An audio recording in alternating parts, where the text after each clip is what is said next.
مجھے ایک صاحب کہنے لگے کوئی ایسا عمل بتائیں کہ میں چاہتا ہوں میری 7 نسلوں میں رزق ختم نہ ہو، جو مہنگائی اور حالات اور پریشانیاں میں دیکھ رہا ہوں، کوئی ہے عمل؟ میں کہا بالکل ہے، اور میں نے اس سے کہا کہ یہ میرے پردادا کے پردادا کا عمل ہے، ان کا یہ عمل ہے، میرے پردادا کے پردادا کا عمل، جو ہماری خاندانی یادداشتوں میں یہ لکھا ہوا ہے،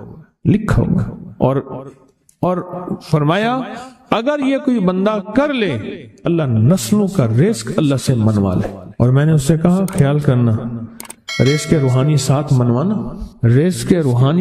منوانا، ورنہ دولت مال چیزیں مل جائے گی، جس کے بارے میں کہا جاتا ہے کہ بعض بندے ایسے ہوتے ہیں اللہ پاک ان سے لقمے نہیں چھینتا، سجدے چھین لیتا ہے، اللہ ان سے لقمے نہیں چھینتا۔ کیوں؟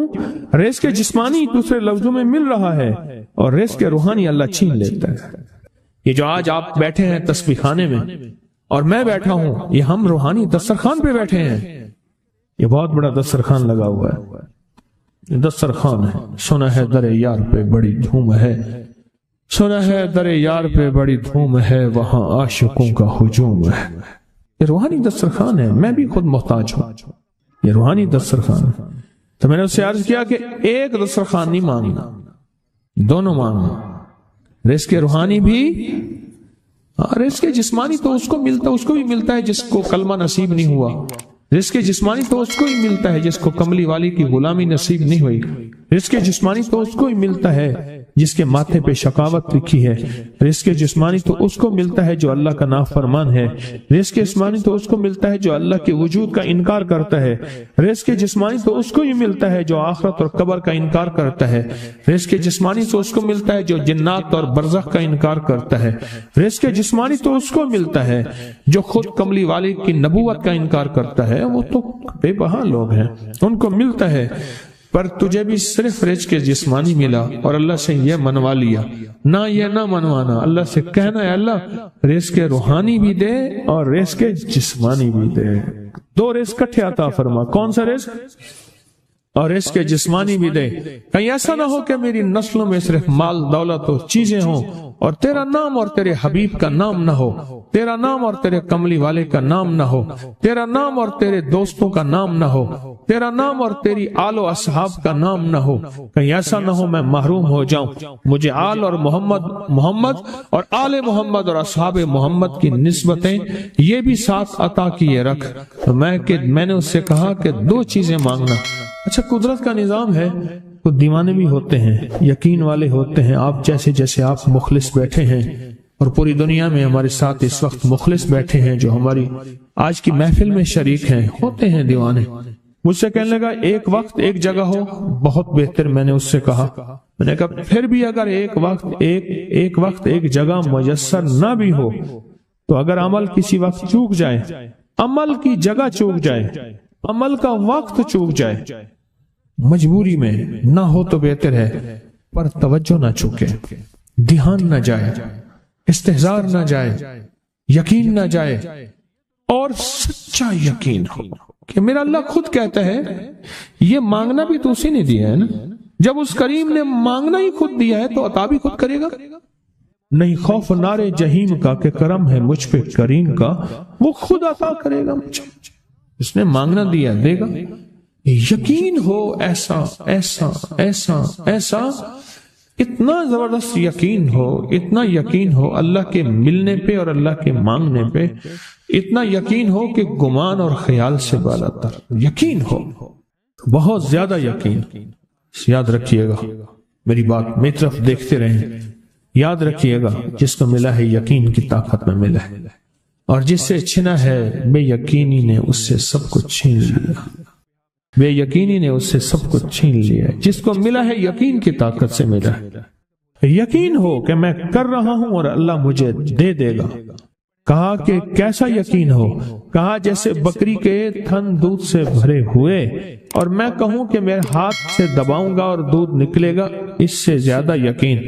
اور کہا کس سے زیادہ یقین؟ کہا کہ ایک بڑا نوٹ ہو اور بڑا نوٹ کے اندر جو ہے ایک آنے کی چیز آنی ہے، تو میں کہوں گا اس سے تو اس کی نوٹ کے اندر تو ہزاروں آنے ہیں، اور میں ایک آنے کی چیز، ایک ٹکے کی چیز لوں گا اور میرا کام بن جائے گا۔ اس سے زیادہ یقین ہو، اور اس سے کہیں زیادہ یقین ہو کہ سخت پیاس ہے اور میں پانی کو دیکھوں، اور پانی کو دیکھتے ہی مجھے یقین ہو کہ اس سخت پیاس میں میرا پیاس بجھ جائے گی، پیٹ بھر جائے گا۔ اس سے کہیں زیادہ یقین ہو۔ میں پھر بھی یقین کو نہیں سمجھا سکا، علم بھی محدود ہے، الفاظ بھی میرے پاس محدود ہیں۔ اس سے کہیں زیادہ یقین ہو، اس سے کہیں زیادہ یقین اور بہت زیادہ یقین۔ کیا خیال ہے؟ آپ چاہیں گے اپنی نسلوں کے لیے بخت، رزق، نصیب اور مقدر منوا لیں؟ میں نے کہا روزانہ 40 منٹ بیٹھ، 40 منٹ صبح دوپہر شام، جو تیری تنہائی کا وقت ہو، کہ یا اللہ دنیا میں ایسی جگہ کوئی کہیں ہوتی، اکیلے بیٹھے رہتے یاد تیری دل نشی ہوتی، اکیلے بیٹھے رہتے یاد تیری دل نشی ہوتی، اور بس صرف ایک بار سورۃ فاتحہ پڑھا، اور اس کے بعد ایاک نعبد و ایاک نستعین کو دوہرا۔ میں نے اسے عرض کیا کہ بس اس کو وجدان سے پڑھو، ایسے پڑھ کے رونگٹے کھڑے ہو جائیں، آنسو بہنے لگ جائیں، دل کے اندر کا درد اور دل کا اندر کا غم اور اللہ کے سامنے حاضری، استحضار، اور یہ کیفیتیں تیری ہوں کہ بس اس کے علاوہ کوئی مجھے یاد نہ رہے۔ اس درد سے پڑھو 40 منٹ۔ 40 کے عدد کے ساتھ کائنات کے رازوں کا بڑا تعلق ہے۔ 40 کا جو عدد ہوتا ہے، بس 40 کے عدد کے ساتھ پڑھ، اور بہت توجہ سے پڑھ، اور بہت دھیان سے پڑھ، بہت توجہ سے روز پڑھ۔ مجھ سے کہنے لگا کتنے دن پڑھوں؟ تو میں نے اس سے کہا مجھ سے یہ دن نہ پوچھ، تیرا دل خود بولے گا کہ فیصلے ہو گئے ہیں، بس ختم، دل خود بولے گا۔ یہ بتائیں کہ پیٹ بھرتے ہوئے کوئی گھنٹی بجتی ہے، یہ دل خود بولتا ہے کہ پیٹ بھر گیا۔ پیاس میں بھی کوئی کہتا تو نہیں ہے کہ آپ کی پیاس بجھ گئی ہے، وہ دل خود بولتا ہے کہ بس اب پانی کی ضرورت نہیں ہے۔ نیند سے دل بھر جائے تو بس دل بس اب سو لیا، وہ اٹھیں۔ اسی طرح دل خود بولے، دل خود بولے، اور دل اندر بولے، دل اندر بولے کہ اللہ پاک جل شانہ نے نسلوں کے لیے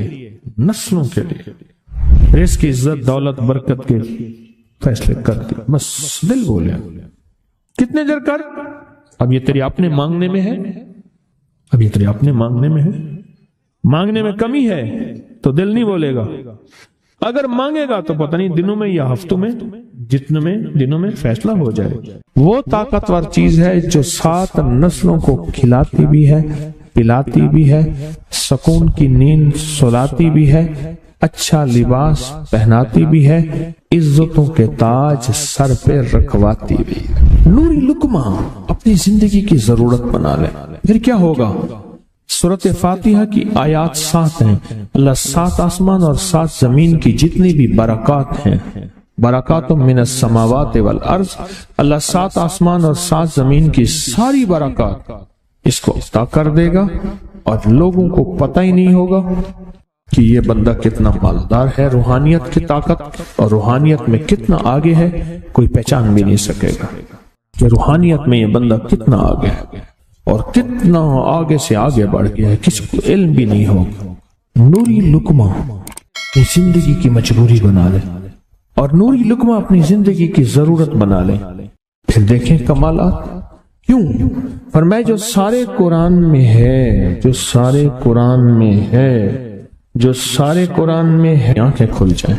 یہ سورۃ فاتحہ نماز کھانے کے دوران پڑھنے والا یہ اہل نظر میں ہے، اس کی نظر وسیع ہو جاتی، یہ اہل کشف ہوتے ہیں، ان کی دل کی آنکھیں کھل جاتی ہیں، یہ فرشتوں کو دیکھتے ہیں، یہ انسانوں کے دلوں میں جھانک لیتے ہیں، یہ کائنات کے راز پڑھ لیتے ہیں، کائنات کے راز پڑھ لیتے ہیں۔ کہ اللہ پاک ان کے سامنے جنات آنکھوں سے دکھاتا ہے، حتیٰ کہ یہاں تک کہ اللہ قبر کے راز بھی ان کے اوپر کھول دیتے ہیں۔ نوری لقمے کا اثر یہ ہے، دل کی آنکھیں کھل جاتی ہیں، دل کی آنکھیں کھل جاتی ہیں، دل کی آنکھیں کھل جاتی ہیں۔ یہ نور لقمے کی تاثیر ہے۔ چہرے کی آنکھیں تو سب کے پاس ہیں، دل کی آنکھیں سب کے پاس نہیں، دل کی آنکھیں سب کے پاس نہیں، چہرے کی آنکھیں سب کے پاس ہیں، دل کی آنکھیں سب کے پاس نہیں۔ نوری لقمے کی یہ تاثیر ہے کہ دل کی آنکھیں کھل جاتی ہیں اور دل کی دنیا آباد اور دل کی دنیا شاد اور دل کا وہ بندہ بامراد بن جاتا ہے جو نوری لقمے اپنی زندگی میں شامل کرتا ہے۔ اور نوری لقمے سورۃ فاتحہ، اور کتنی بار؟ اچھا، یہ سورۃ فاتحہ بیماریوں کا علاج۔ صحابہ کرام فرماتے ہم جا رہے تھے، کوئی ایک سردار تھا، اس کو بچھو نے کاٹ لیا اور اس کو چیخ رہا تھا بیچارہ، فرمایا سانپ کا کاٹا سوئے، بچھو کا کاٹا روئے۔ میرے پاس ایک سانپ کا کاٹا آیا تھا، غنودگی میں تھا، وہ بہت غنودگی میں سے سوتا تھا، اور میں نے کہا اس کو سونے نہ دے، خیال نہ کیا انہوں نے، ادھر سے ہٹا تو بندہ ختم ہو گیا، سانپ کا کاٹا تھا۔ ہمارے ایک والد صاحب رحمۃ اللہ علیہ کے تھے ملک عبد الرحمن ڈوڈی، تو لائے تھے، تو کہنے لگے اس بچھو کے کاٹے کا علاج، صحابہ کرام نے 7 بار سورۃ فاتحہ پڑھ کے اس پہ دم کر اور وہ ٹھیک ہو گیا۔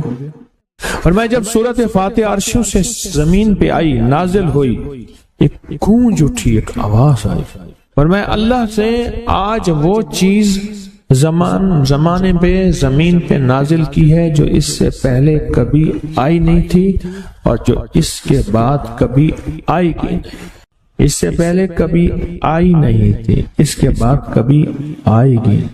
اور جب سورۃ فاتحہ نازل ہوئی، شیطان رویا، پیٹا، اپنا سر پہ راکھ ڈالی اور اتنا شور کیا کہ اے کاش کہ یہ سورۃ فاتحہ آئی ہے، اور اگر آئی ہے تو واپس چلی جائے، اگر واپس نہیں گئی تو کسی کی زبان پہ نہ جائے، یعنی کوئی اس کو پڑھ نہ سکے، اگر پڑھے تو اس کا یقین نہ ملے۔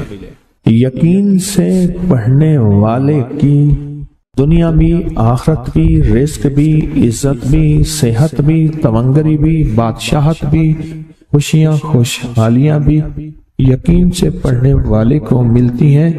اور اس لیے آج بھی شیطان سورۃ فاتحہ سے لرزتا ہے کہ سورۃ فاتحہ پڑھنے سے جنات اور شیاطین ایسے دور ہوتے ہیں، ایسے کہ میلوں دور چلے جاتے ہیں، اور اس بندے سے خوف زدہ ہوتے ہیں جو سورۃ فاتحہ پڑھتا ہے۔ کھانے کے دوران اس کی حکمت کیا ہے؟ انسان کھانے کے دوران مشغول ہوتا ہے، کھانے کی لذتوں میں کھویا ہوا ہوتا ہے، اور اگر بھوک بہت زیادہ ہو تو پھر تو ہوش نہیں ہوتا، پھر ہوش ہی نہیں ہوتا اگر بھوک بہت زیادہ ہو۔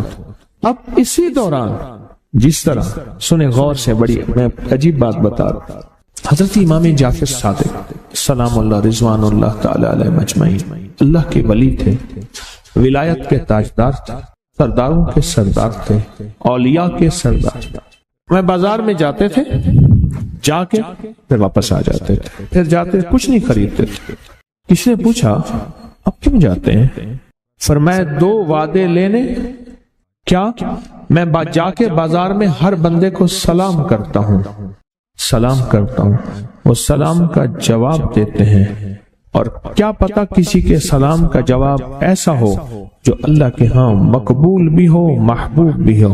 اور پھر فرمایا بازار میں جاتا ہوں اور جا کے بازار میں جاتا ہوں اور جا کے بازار کی دعا پڑھتا ہوں۔ فرمایا جو چوتھا کلمہ گھر میں پڑھے گا اس کو 10 نیکیاں ملیں گی، اور جو بازار میں پڑھے گا کتنی نیکیاں ملیں گی؟